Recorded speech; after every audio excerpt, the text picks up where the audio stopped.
اعوذ باللہ من الشیطان الرجیم بسم اللہ الرحمن الرحیم وَإِذْ أَخَذَ اللَّهُ مِيثَاقَ الَّذِينَ أُوتُوا الْكِتَابَ لَتُبَيِّنُنَّهُ لِلنَّاسِ وَلَا تَكْتُمُونَهُ فَنَبَذُوهُ وَرَاءَ ظُهُورِهِمْ وَاشْتَرَوْا بِهِ ثَمَنًا قَلِيلًا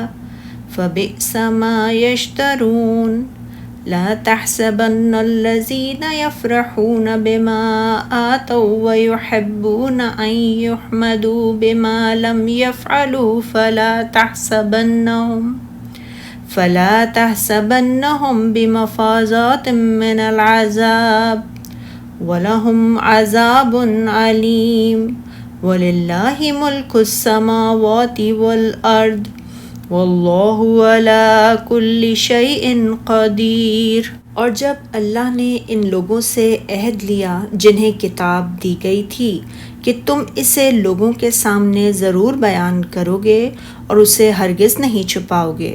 پھر انہوں نے اس عہد کو پس پشت ڈال دیا اور اسے تھوڑی قیمت پر بیچ ڈالا، پھر کس قدر بری ہے وہ قیمت جو وہ وصول کر رہے ہیں۔ یہ لوگ جو اپنے کرتوت پر خوش ہیں اور چاہتے ہیں کہ جو انہوں نے نہیں کیا اس پر بھی ان کی تعریف کی جائے، آپ یہ نہ سمجھیں کہ وہ عذاب سے چھوٹ جائیں گے اور ان کے لیے دردناک عذاب ہے۔ اور اللہ ہی کے لیے ہے آسمانوں اور زمین کی حکومت اور اللہ ہر چیز پر خوب قادر ہے۔ یہ اللہ تعالیٰ کی طرف سے ان اہل کتاب کے لیے سرزنش ہے جن سے اللہ تعالیٰ نے انبیاء کی زبانی یہ عہد لیا تھا کہ وہ حضرت محمد صلی اللہ علیہ وآلہ وسلم پر ایمان لائیں گے، لوگوں میں آپ کا چرچا کریں گے تاکہ وہ آپ کے دین کو قبول کرنے کے لیے تیار ہو جائیں، اور جب اللہ تعالیٰ آپ کو مبعوث فرما دے تو وہ آپ کی اتباع کریں، مگر انہوں نے اسے چھپایا اور ان سے دنیا اور آخرت کی خیر و بھلائی کا جو وعدہ کیا گیا تھا اس کے بجائے انہوں نے دنیا کی حقیر و ذلیل مال کو ترجیح دی۔ بہت ہی برا مال ہے جو انہوں نے حاصل کیا اور بہت ہی بری تجارت ہے جو انہوں نے کی۔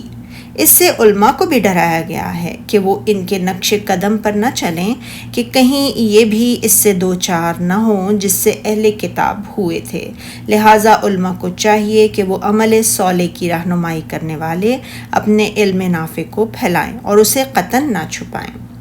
نبی اکرم صلی اللہ علیہ وسلم نے فرمایا، جس سے علم کے بارے میں پوچھا گیا اور اس نے اسے چھپایا تو اسے قیامت کے دن جہنم کی آگ کی لگام پہنا دی جائے گی۔ اللہ تعالیٰ نے فرمایا ہے جو لوگ اپنے ناپسند کاموں سے خوش ہوتے ہیں اور پسندیدہ کام جو کرتے نہیں اس کے لیے چاہتے ہیں کہ ان کی تعریف کی جائے، یعنی اس سے مراد ریاکاری کرنے والے اور جو انہیں نہیں دیا گیا اس پر اترانے والے ہیں۔ نبی اکرم صلی اللہ علیہ وآلہ وسلم نے فرمایا، جس شخص نے جھوٹا دعویٰ کیا تاکہ اس کے ساتھ اپنے مال کو زیادہ کر لے تو اللہ تعالیٰ اس کے مال کو اور بھی کم کر دے گا۔ رسول اللہ صلی اللہ علیہ وآلہ وسلم نے فرمایا، جو شخص تکلف کے ساتھ ایسی چیز کا اظہار کرے جو اسے دی ہی نہیں گئی تو وہ اس طرح ہے جیسے کوئی دو جھوٹے کپڑے پہننے والا ہو۔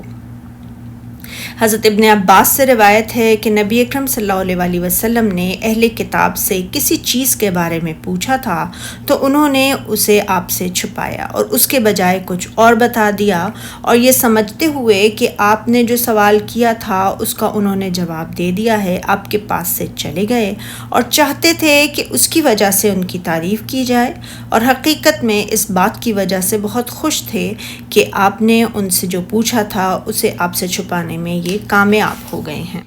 امام بخاری رحمۃ اللہ علیہ نے حضرت ابو سعید خدری رضی اللہ تعالیٰ عنہ سے روایت کیا ہے کہ رسول اللہ صلی اللہ علیہ وآلہ وسلم کے عہد میں کچھ منافقوں کی یہ عادت تھی کہ جب رسول اللہ صلی اللہ علیہ وآلہ وسلم جہاد کے لیے تشریف لے جاتے تو یہ پیچھے بیٹھے رہ جاتے اور آپ کے پیچھے بیٹھے رہ جانے پر خوش ہوتے، اور جب رسول اللہ صلی اللہ علیہ وآلہ وسلم جہاد سے واپس تشریف لے آتے تو یہ معذرت کرتے، جھوٹی قسمیں کھاتے اور اس بات کو پسند کرتے کہ ایسے کاموں کی وجہ سے ان کی تعریف کی جائے جو انہوں نے کیے ہی نہیں۔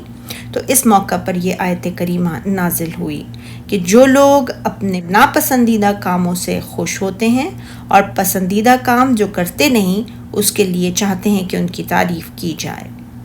ارشاد باری تعالیٰ ہے تو آپ ان کی نسبت خیال نہ کرنا کہ وہ عذاب سے رستگار ہو جائیں گے، یعنی وہ یہ خیال نہ کریں کہ وہ عذاب سے نجات پا جائیں گے، بلکہ عذاب میں تو ہر صورت مبتلا ہو کر رہیں گے۔ اسی لیے فرمایا اور انہیں درد دینے والا عذاب ہوگا۔ پھر اس کے بعد اللہ تعالیٰ نے فرمایا ہے اور آسمانوں اور زمین کی بادشاہی اللہ کے لیے ہے اور اللہ ہر چیز پر قادر ہے۔ وہ ہر چیز کا مالک ہے، ہر چیز پر قادر ہے اور اسے کوئی چیز عاجز نہیں کر سکتی، لہٰذا اس سے ڈرو اور اس کی مخالفت نہ کرو، اس کے غضب اور سزا سے ڈرو کہ وہ ذات گرامی اس قدر عظیم ہے کہ اس سے بڑھ کر کوئی عظیم نہیں، اور وہ اس قدر قادر ہے کہ اس سے بڑھ کر اور کوئی قدرت والا نہیں ہے۔ سبحانک اللہم و بحمدک، اشہد ان لا الہ الا انت، استغفرک و اتوب الیک۔